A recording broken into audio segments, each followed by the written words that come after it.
A personal view of catching a buzz versus addiction. Chapter 1. My take on addictions. Addiction, feel good now no matter what one.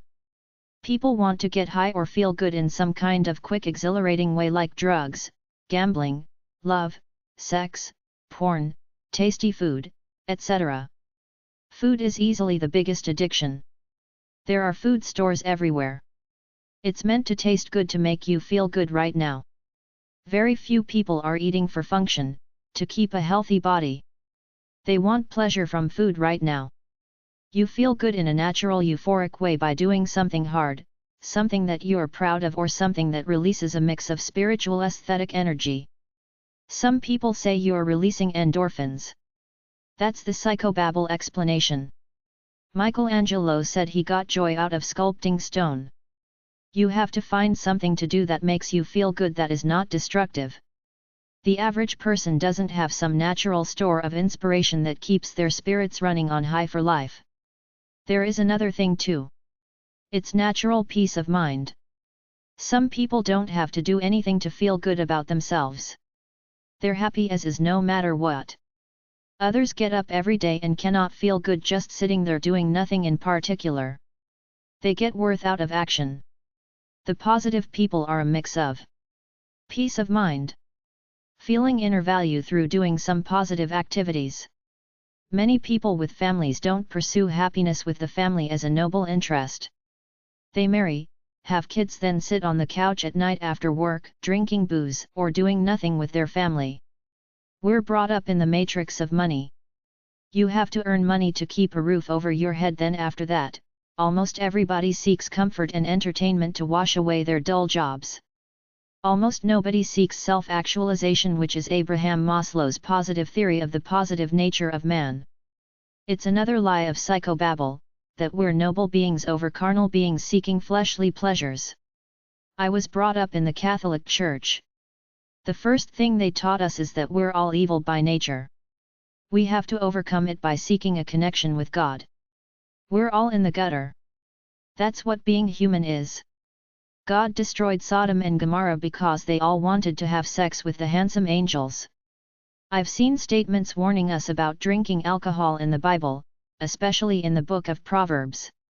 Solomon, as an old man, said he gets pleasure out of food in the book of Ecclesiastes.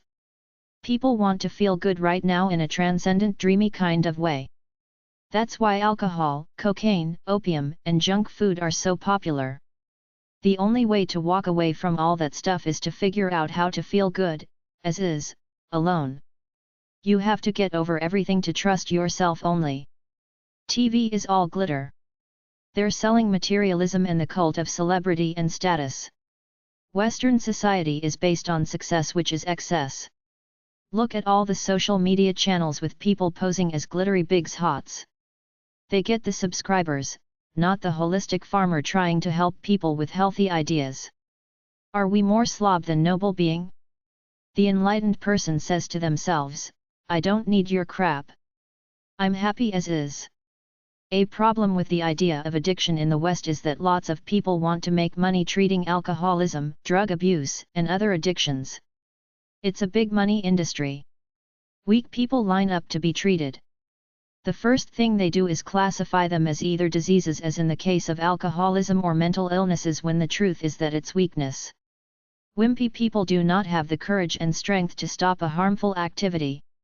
It has nothing to do with psychobabble or a medical illness. The other big mistake in the West is to demonize partying, the casual drinker, the weekend stoner who gets high on Friday and Saturday night, then goes to work on Monday, doing a functional job. We tend to put all drinkers and stoners in the same basket as losers in life. Most of them are functional people who get high once or twice a week, and that's it. The addict is someone who has rent money in their hand that they will spend on their addiction rather than pay their bills. Nobody forces an addict to eat all that food, drink all that booze, gamble every day, etc.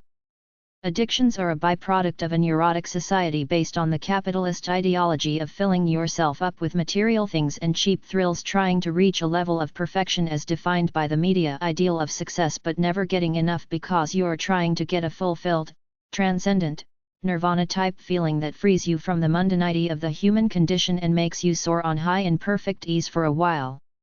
You can't get it from these things because a part of life is naturally mundane.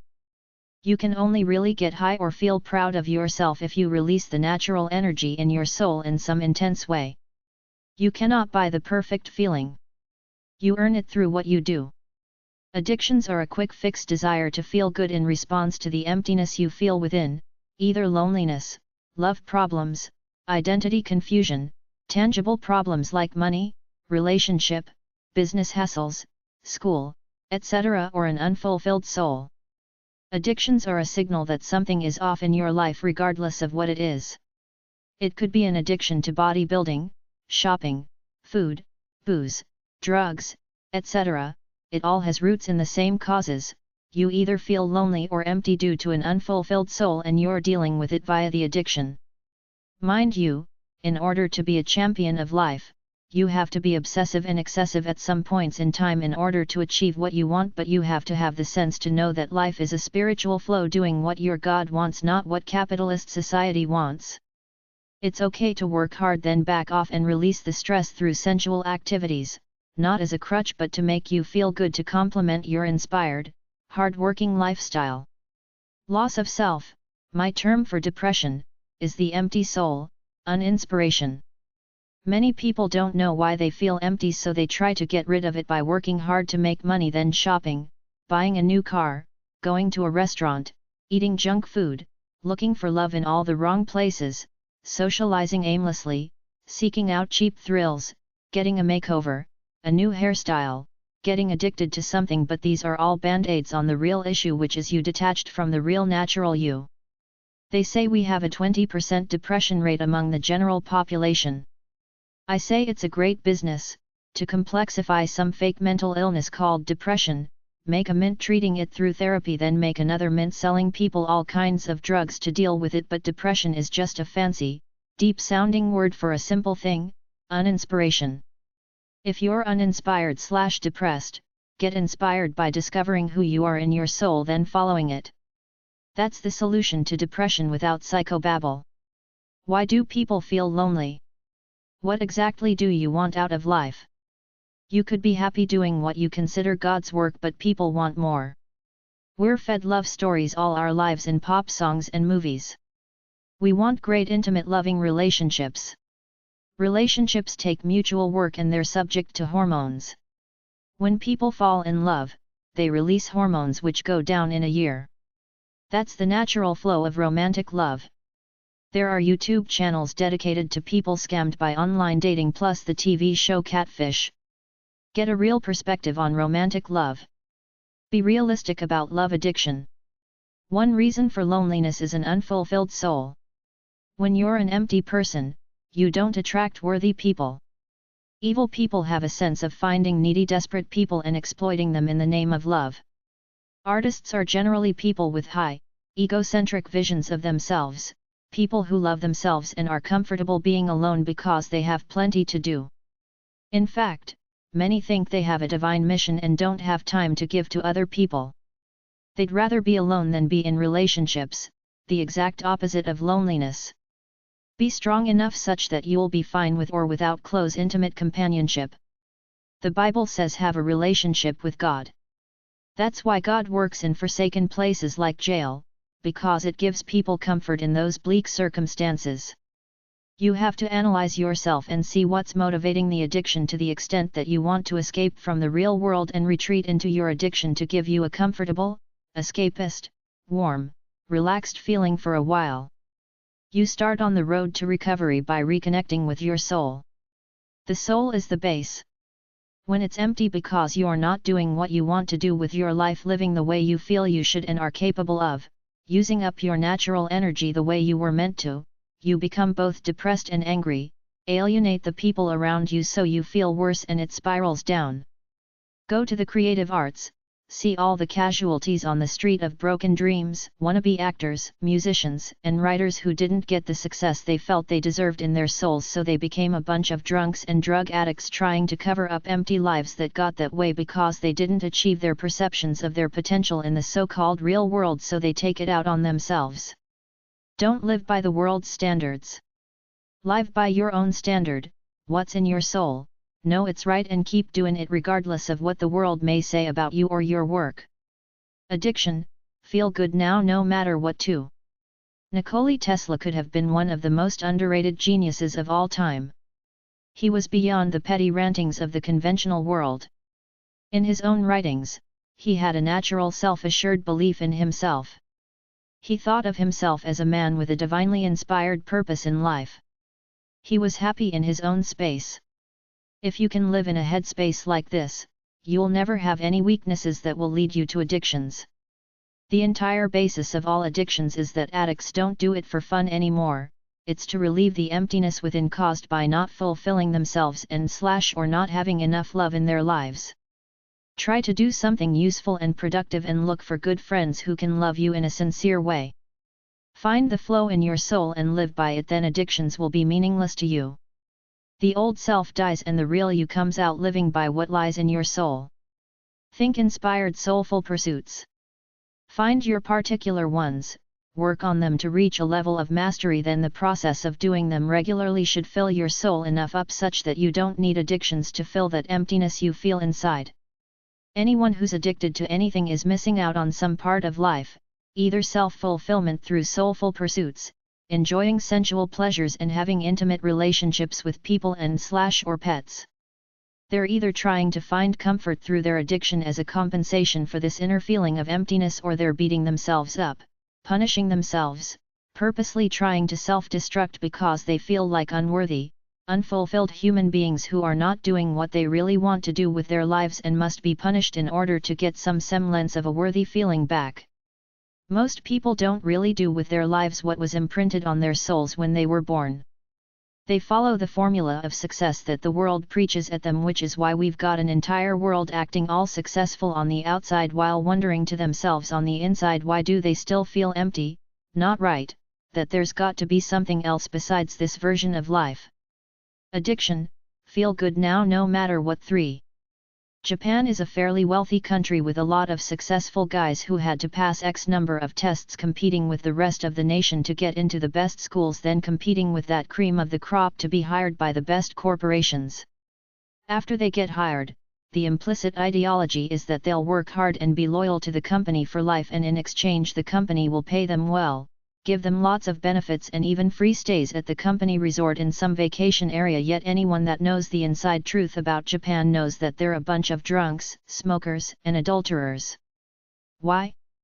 Because they have to unload after working those tough jobs in artificial surroundings that are not inherent to their true natures, and end up sacrificing whatever freedom might exist in their souls for their nation's definition of success, the net result being a bunch of repressed, frustrated men who drink and smoke like dogs and go to Hawaii to chase American hookers. But all these things are just stupid addictions that don't deal with the real problem: unfulfilled souls that aren't living the lives they really want to live. This pattern is repeated in every capitalist nation, maybe not as intense, but it's still there. America still has room for the free-thinking type who wants to do his own thing and start his own business. Japan, as a culture, is more communal than America, but that's not to say our universities aren't filled with a bunch of brainwashed kids looking to get jobs in things they aren't really interested in, but doing it because it's society's definition of success. Then 10 years later, they look at themselves and say, why am I doing this crap that I have absolutely no interest in?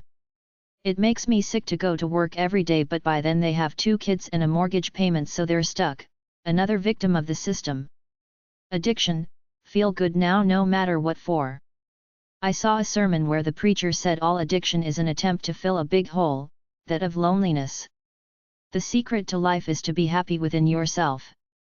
The formula is to find your soul, then do your soulful pursuits to live by the flow of your soul, which keeps you inspired and fulfilled such that it makes you a calm, good lover. If you don't have somebody to love and want a lover, which some people don't, it puts you in the zone where prospective lovers are interested in you because you have a natural spark for life and no need to self-destruct through negative addictions. Don't take anything to the extreme. Take a lesson from the Greeks with their golden mean and from the Bible with its 7 deadly sins of excess to know that balance is everything. Addiction, feel good now no matter what. 5. I'm a workaholic who uses other addictions, booze, sex, food, shopping, gambling, etc., to reward this addiction. Generic addict. Self is everywhere, shining forth from all beings. Vaster than the vast, subtler than the most subtle. Unreachable, yet nearer than breath, than heartbeat. Eye cannot see it, ear cannot hear it nor tongue utter it, only in deep absorption can the mind, grow pure and silent, merge with the formless truth. He who finds it is free, he has found himself. He has solved the great riddle, his heart is forever at peace. Whole, he enters the whole. His personal self returns to its radiant, intimate, deathless source. As rivers lose name and form when they disappear into the sea, the sage leaves behind all traces when he disappears into the light. Perceiving the truth, he becomes the truth, he passes beyond all suffering. Beyond death, all the knots of his heart are loosed. Mundaka Upanishads. Existential loneliness is the deep inherent feeling of emptiness caused by being alone in the world. Over the course of a lifetime run, most people can't get over it and seek out warm, comfy feelings with other people somehow, someway, even if it's as superficial as going to church on Sunday, hanging out at the mall or cheering for the same sports team. Many people do self-destructive things to try to capture a warm, fuzzy feeling to relieve the emptiness of both the unfulfilled soul and the lack of intimate love in their lives. Most addictions are an attempt to relieve the emptiness within, lack of soul and/or love, with a temporary, comforting feeling like shopping, eating, booze and drugs. If you have an addiction in anything negative or even positive, too much of anything is not good for you, that might give you a good feeling at the time but will eventually destroy you, it's wrong. It shows you're not in harmony with yourself. Addictions in positive things aren't healthy either because you're trying to overcompensate for something missing in your life with something else. True fulfillment is doing what you love but not doing it to the extent that it burns you out. It's doing it for the joy of it, enjoying the journey and sharing it with like-minded souls. Many athletes and business people dedicate themselves to winning something because they think they'll be admired and loved or think that this is their way to get back at the people who put them down, by presuming to be superior, but it doesn't work because you're not living a balanced, fulfilled life on the entire spectrum, the noble soulful parts, the sensual hedonistic parts and the intimate, loving parts. Do it all in a flow and you'll be alright. You won't have to eat that gallon of ice cream or do that ounce of cocaine to try to get somewhere where you're feeling good and free because you'll already be there by virtue of the life you're living. The cocaine and ice cream are just extra pleasures you enjoy but don't get all obsessed with and hooked on. In general, all addictions stem from the same cause, there's something missing in your life or you feel empty about something. The bases are biology, chemistry of the brain, genetics, and psychological reasons. Addiction, feel good now no matter what. 6. The TV show Intervention has been going for at least 23 seasons. I think human weakness is the biggest cause of addiction. I don't buy into the child molestation, child deprivation argument causing addiction because you create your life as you live it. You make the choice. I still watch the show because I watch the losers and their excuses. I know their shortcomings. If you're an addict, you can ask yourself, is that me, the wimp? There is a Christian radio show called Unshackled that exists at unshackled.org and youtube.com, type in Unshackled radio show. A lot of those stories have to do with alcohol and drugs. People start off getting high for fun, then it becomes the default crutch for dealing with life. You have to watch the point where you're getting high at the end of every day to relax to the point where you can't function without it. You feel desperate. Don't let any cheap addiction run your life. Be better than.